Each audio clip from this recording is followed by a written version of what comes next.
to the new module of Bio World.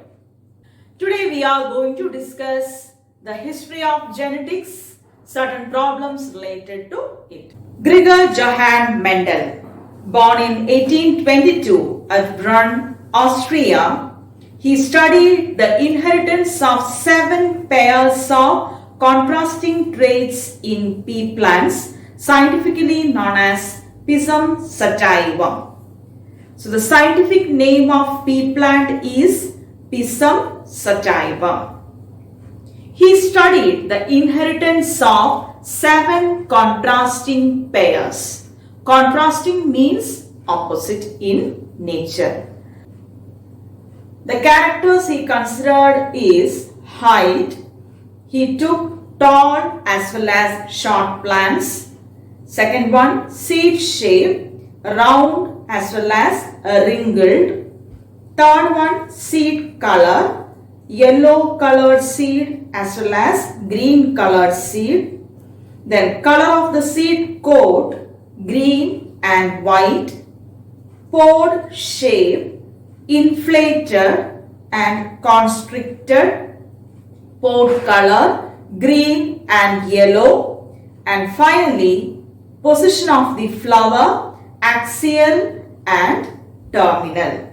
So 7 characters considered by Mendel in his experiments are height, shape of the seed, seed color, the color of the seed coat, shape of the pod, color of the pod, and finally the position of the flower. He formulated the laws of inheritance by analyzing the inheritance of characters like height of the plants, position of the flower, shape of the seed, color of the seed coat, color of the cotyledon, color of the fruit, and shape of the fruit. Through his studies on inheritance, he explained that each character is controlled by a pair of factors, which he illustrated using symbols. In 1866, his findings were published, but they failed to get due recognition. In 1884, he died. The significance of his findings was identified by research works conducted later. The inference formulated by a scientist named Gregor Johann Mendel on the basis of hybridization experiments carried out in pea plants led to the foundation of genetics. On the basis of hybridization experiments carried out in pea plants led to the foundation of genetics. Mendel is considered as father of genetics. Now let's get familiarized with certain terms which we use for doing the problems in genetics. So shall we start?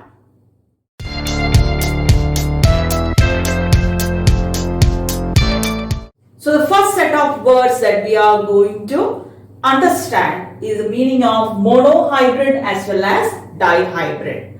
Mono means single set of character.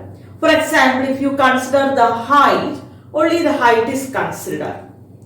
Which are the different variations of height? Tall, short.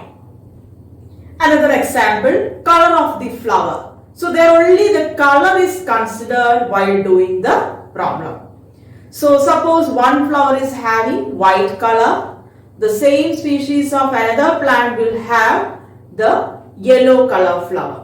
So there the color only is considered. So considering only one set of character is known as monohybrid. So what do you mean by dihybrid? Dihybrid crows are those in which we consider 2 sets of character. For example, height as well as the color is considered together. So tall and white flower characters are considered together. In the same way, the opposite having the short as well as yellow flower. So what do you mean by monohybrid cross? The cross in which one set of characters is considered. And dihybrid means the cross pattern in which two sets of characters are considered together. The next word that we are going to understand is alleles. What do you mean by alleles? We have discussed in our previous session too. Do you remember? A gene that controls a character has different forms. A gene that controls a character has different forms. That particular factor is known as alleles. For example, if we consider tall as a character, we are representing this character in alphabets. Capital T, capital T. So each T is considered as allele. So the first T is one allele and the second T is the another allele. So what do you mean by alleles? The genes that control a character has different forms. So always the alleles are written in pairs. Two alphabets are written together to form a gene. So each gene is having how many alleles? Two alleles. The next word we are going to discuss is dominant and recessive. Dominant and recessive. Dominant means the character which are expressing or observable or visible. For example, if the color of the flower is white, which color is considered as dominant? White. That's why it is expressed in that flower. Suppose if a flower is purple in color, the purple character is the dominant. Maybe that flower contains another gene for another color, but it is not expressing. So those characters which are not expressed or hidden inside the organism, that is considered as recessive. So dear students, what do you mean by dominant and recessive? Dominant is the character which are expressing, whereas recessive is the hidden character. Hidden character. Character is also known as trait. That is the next term, trait. Trait means character. So the trait means character. Another one, offspring. Offspring means young ones. So offspring means young ones. Young one is a common term, but biologically it is known as offspring. Okay. Next term, genotype and phenotype. Genotype and phenotype. Genotype means the genetic expression, whereas phenotype is the visible character or the trait. So here it is the genetic expression, whereas the phenotype is the observable character or the particular trait. So genotype always expressed in alphabets, and phenotype, as we studied here, described as the color, the height, the shape, etc. Now, the dominant characters are always represented in capital letters, whereas the recessive are expressed in small letters. For example, if we take white flower as a dominant character over yellow flower, suppose the white is dominant and yellow is recessive, how we express the character both in genotypic and phenotypic way. So let's consider the white as a dominant one. So here I am doing alphabet capital A, capital A. So how the 2A comes, as we studied earlier, that and character or a gene is expressed in different forms, and the different factor is known as allele. So always the alleles are paired together.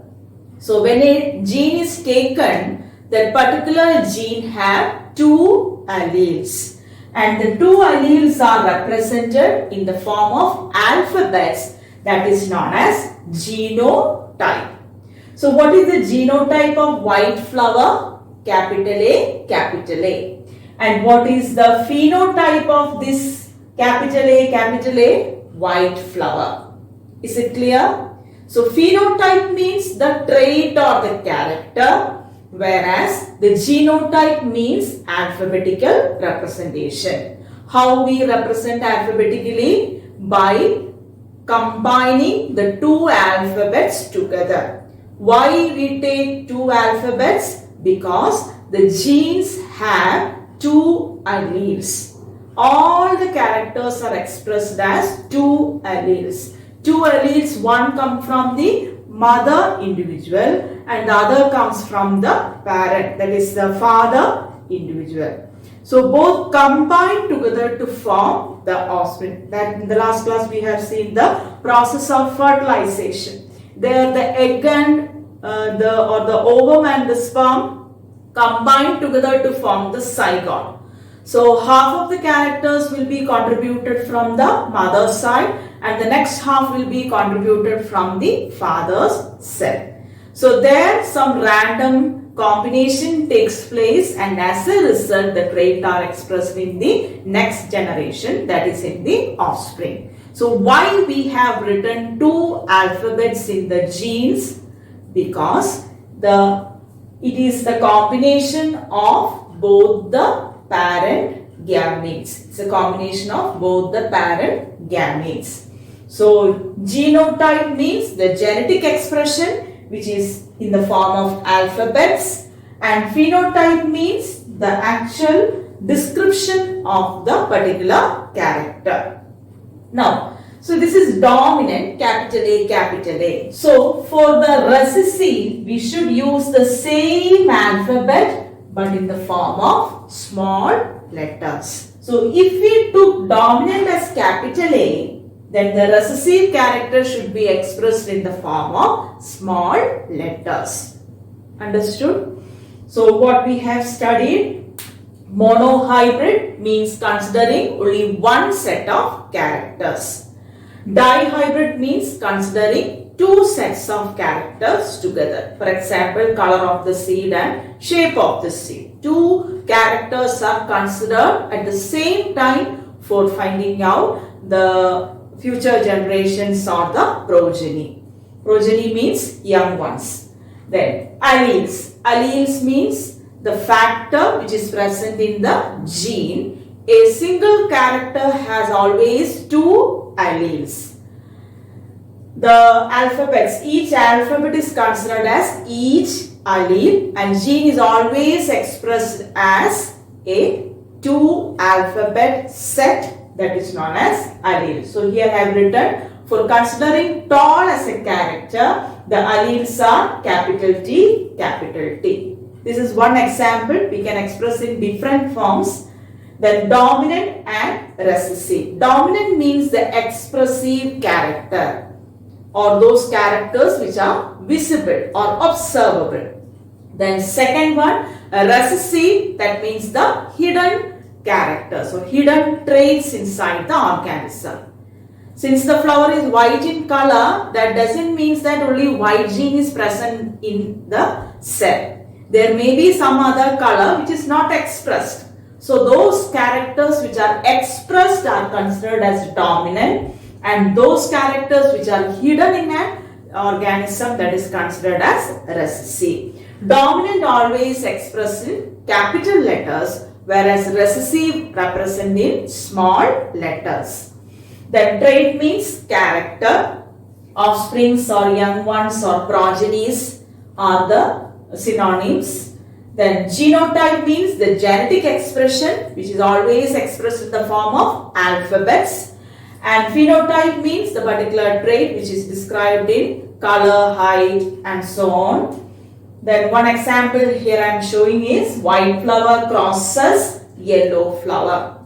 So here the white is dominant. So use the capital letter, capital A, capital A.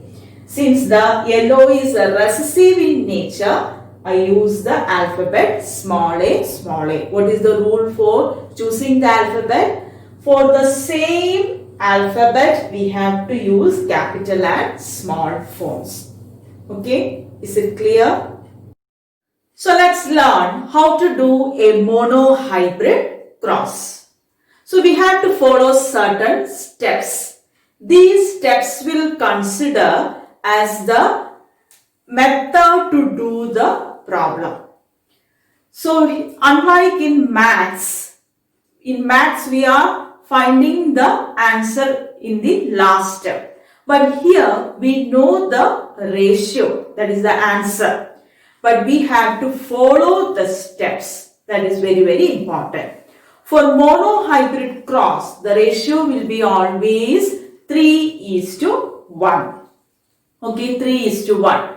But the major fact is that how we get the 3:1 ratio. So here the steps are important. So please follow the steps and the methods to write in order to get the 3:1 ratio. So shall we begin? How to do a monohybrid cross. So one example here I am showing is considering the height of a plant. A tall plant crosses with dwarf plant. We usually use the term tall and short. But when we do the problems in genetics, there is a slight change in the expression of words. So tall opposite is dwarf. Tall, the opposite word is dwarf. So one plant is considered as tall and the other one is considered as dwarf. So let's do. So the question is, what happens when a tall plant crosses with dwarf plant? What happens when a tall plant crosses with dwarf plant? So children, here you have to keep in mind that we cannot cross two different plants together. If you are taking the same species, then only it will be possible. For example, if you are taking two hibiscus plants, both should be of the same variety, same species. Okay. In hibiscus, you might have observed different types of hibiscus. Some are very large in size, some are having 5 petals only, some are having combined petals, 2-step petals. So different varieties are there. So if we are considering 5 petals, the other plant should be of the 5 petals itself. Then only it will be crossed together.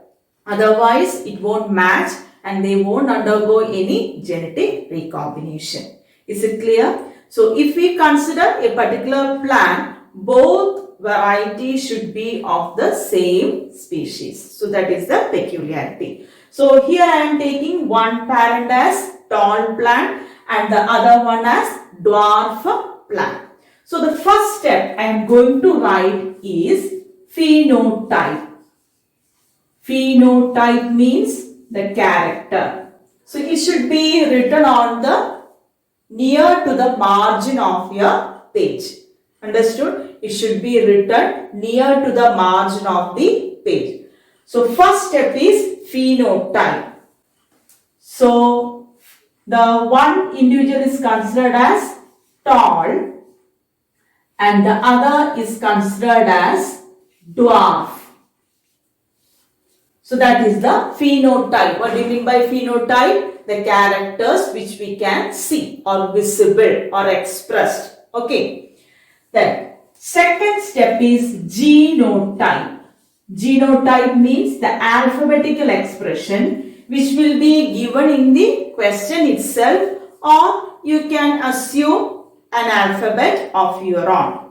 But if you are getting a chance to select an alphabet of your own, you have to select those alphabets which have a vast difference between capital letter and small letter.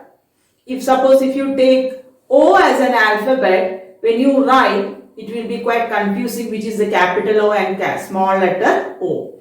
If you are taking S as an alphabet, it is quite difficult to identify which is capital S and small s. So if you are getting a chance to pick or choose an alphabet of your own, you have to select those alphabets which have great difference between the capital as well as small letter. Okay, so here I am considering capital T as tall and small t as dwarf.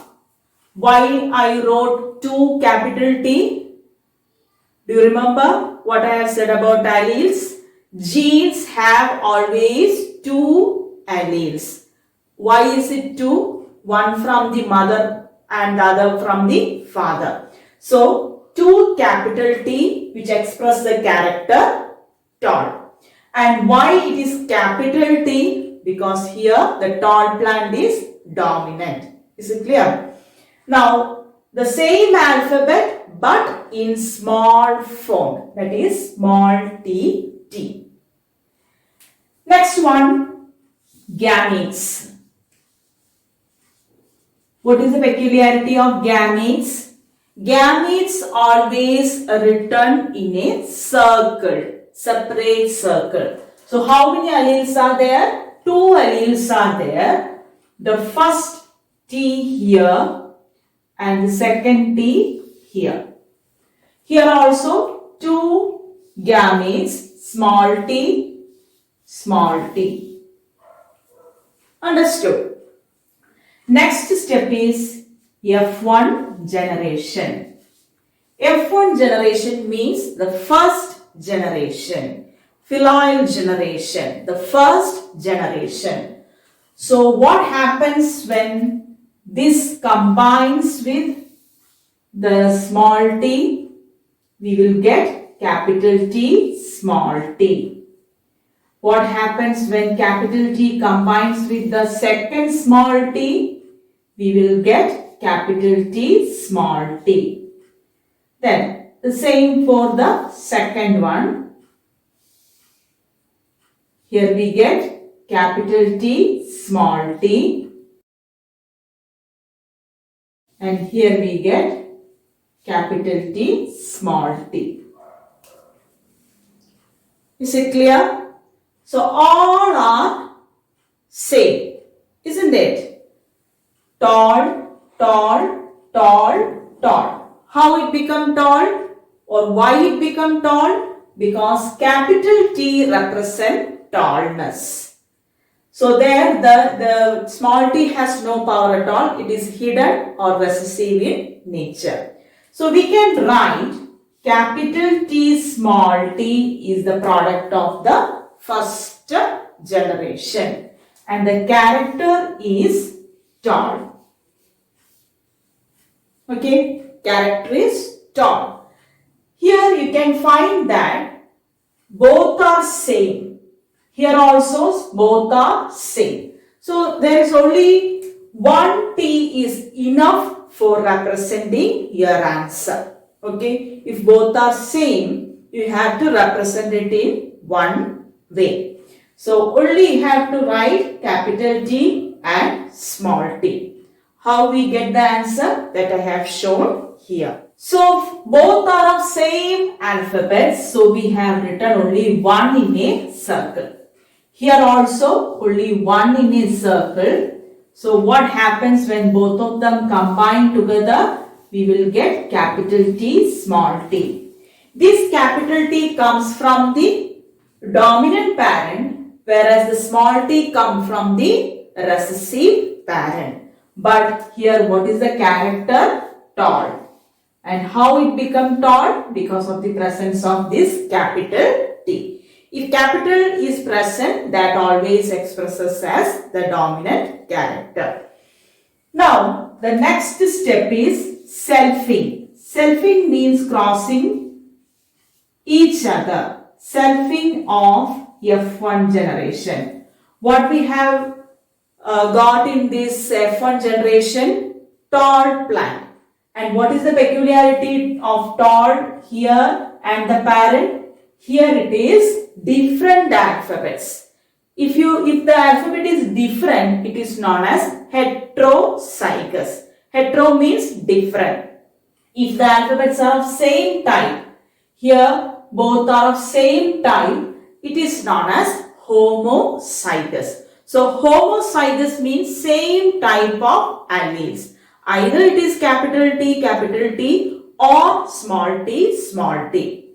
If it comes together as a different alphabets, say for example capital T and small t, that is considered as heterozygous. So what is the character or the phenotype of F1 generation? Tall. What is the genotype of F1 generation? Capital T, small t. Now the next step of the problem is selfing of F1. What happens if those two parents are combined together? So here we can consider it as the tall crosses with tall. Which tall we are considering here? The F1 generation tall, not the main parent. The F1 generation tall is considered as the parent in the second crossing. They are also the same step. Phenotype, tall, here, tall. Next, genotype. Genotype means the alphabetical expression. Capital T, small t. Here also capital T, small t. Capital T, small t. The next one, gametes. Here you can see the two gametes are entirely, or the two alleles are entirely different. So we have to write both in separate circle. Here also both the letters in separate circles. Is it clear? Now next step is F2 generation. F2 generation. So here we can find the F2 generation as the first T combines with this T to produce capital T, capital T. The first T combines with the second T to produce capital T, small t. Again, small t combines with the first T to produce small t, capital T. Small t combines with small t to produce small t, small t. Usually there are certain rules when we write these alphabets. Capital should come first and small should come second. In order to get the idea very clearly, I have written the first small letter t. Why? Because it is come from the first parent, and the second T, that is capital, comes from the second parent. Now let's consider the character. If both are capital T, definitely it is a tall. If one is capital T, that also tall. If here also one is tall, and the last one dwarf. So how many tall and how many dwarf? How many tall are here? So tall is equal to 3 and dwarf is equal to 1. Therefore, ratio is equal to 3:1. Understood? So the ratio is equal to 3:1. So if we cross a dominant with a recessive in a monohybrid cross, we will get the answer 3:1. 3 dominant and 1 recessive. Now here you can see certain difference among the offsprings from parents. The first offspring is same as that of the parent. Which parent? Here, the tall, dominant tall. Here it is homozygous tall. The second and the third one is a combination of both the parents, but at the same time they are expressing which character? Tallness. So they are considered as, the second and the third are considered as the heterozygous tall. What do you mean by heterozygous? Alphabets which are differ in forms. So capital and small t comes together, which indicates the heterozygous condition. So there also they are tall, but which type of tall are they? Heterozygous tall, which is different from the main parent. Main parent, either they are purely homozygous tall or purely homozygous dwarf. But here what we got in the first generation and in the third generation, heterozygous tall we got. So that is known as combination, recombination. From the parents, the characters are come or brought together, which are expressed in the next generation. Then the next or the last one is the small t, which is considered as the homozygous. Why? Because it is the same as that of the recessive parent. Okay. So what this indicates, if a tall plant crosses with a dwarf plant, there is a chance of 4 types of young ones or 4 types of offspring. Either they may be pure tall or heterozygous tall or pure dwarf. Is it clear? So the ratio will be always a constant value, that is 3:1, but how we got is the most important one. Is it clear? This can be represented in an easy way in a tabular form, that is known as checkerboard or Punnett square. Punnett square was introduced by the scientist Punnett in order to express the probability in a quite simple and easy way, so that we can write the character, both genotype as well as genotype, in the same box itself. So let's check out how to draw a checkerboard or a Punnett square for the easy representation of the probability of these type of problems. So let's recap how to do a monohybrid cross problem. So first of all, we have to analyze the character from the question. Tall crosses with dwarf. So first step you have to write is phenotype. What is phenotype? The characters or the traits. So the tall is the character of a parent, whereas the dwarf is the character of another parent. Next one is genotype. Genotype means the genetic expression, which is a combination of 2 alphabets. So here I have taken for tall capital T, and for dwarf small t. Next step is gametes. Gametes means during fertilization or during crossing, they combine together to form an offspring. They means the gametes. The gametes means the cell from the male as well as female combined together. So here from both the capital T we have taken 1 T because both are similar. Here both are small letters small t. So from that one small t is taken. So by combining these two together, we got the next generation, that is the first generation, which is considered as tall. Why is it considered as tall? Because here the capital T comes. So whenever the capital letter comes, that expresses the dominant character or dominant trait. Then this next step is selfing of F1. F1 means the first generation. What we have got here in the first generation is crossed again. So tall crosses tall. This is not the same tall as we have written here. This is the pure tall, which is of the parent character. This is the F1 tall. What is the difference between F1 tall and the parent tall? Parent tall is capital T. Whereas the F1 tall is capital T and small t. Is it clear? Now, again the same step. Phenotype, tall and tall.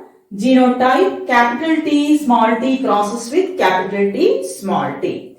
Now let's see the gametes. Since there are 2 types of alphabets, we have to write both in separate circles. So capital T, small t from the first parent, and capital T small t from the second parent.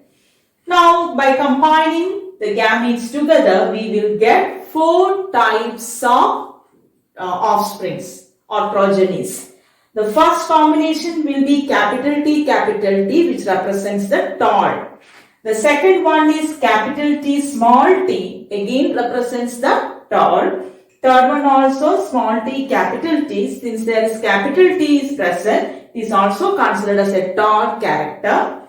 And the last one, it is small t, hence it is considered as dwarf. So how many dwarf? Only one. And how many tall? 3 talls we got.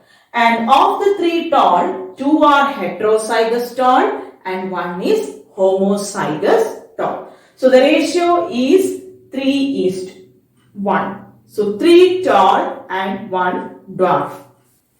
Now let's see how to draw a checkerboard and express all these probabilities in a single box. So for that we have to draw a almost square shaped box. So when you draw, please use scale and pencil for drawing a square by giving 4 partitions. Okay.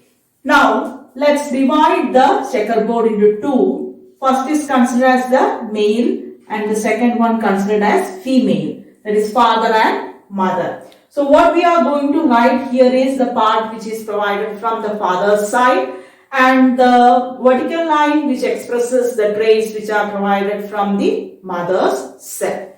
So here I am going to write capital T from father and small t from the father. Similarly, capital T from the mother and small t from the mother. So always gametes should be expressed in a circle. Now let's see the combination. From the father's side, capital T. From the mother's side, capital T. Next one, from the father's side, small t. From the mother's side, capital T. Similarly, in the next box, so when you are going to fill this box, you have to go on the top. So capital T, then on the side, small t. Again on the top, small t. Again on the side, small t. Okay, so these are the genotypes. Now we are going to write the phenotype. So what is the phenotype of the first box? Tall. Second box, tall, since one is the capital T. Next one also tall, and last one dwarf. So children, I always prefer this checkerboard when you do the problem. That is quite easy for you to express both genotype and phenotype together. So the probability can be expressed inside a checkerboard. What you have to keep in mind when you draw a checkerboard, use scale and pencil for drawing the box. The box should be divided into 2 partitions. The first side should be representing the one parent, either male or female, and the downward should be represented by the other parent, and the gamete should be encircled inside that means the alphabet should be encircled to represent the gametes. Is it clear? So here you can write the ratio. Monohybrid ratio is equal to 3 tall is to 1 dwarf. So the ratio is 3:1. Is it clear? So please follow the steps so that you can avoid any confusions in between. If you follow the steps, it will be quite easy for you to do any problem. If you follow the steps, it will be quite easy for you to do any problems related to monohybrid. Okay? Thank you.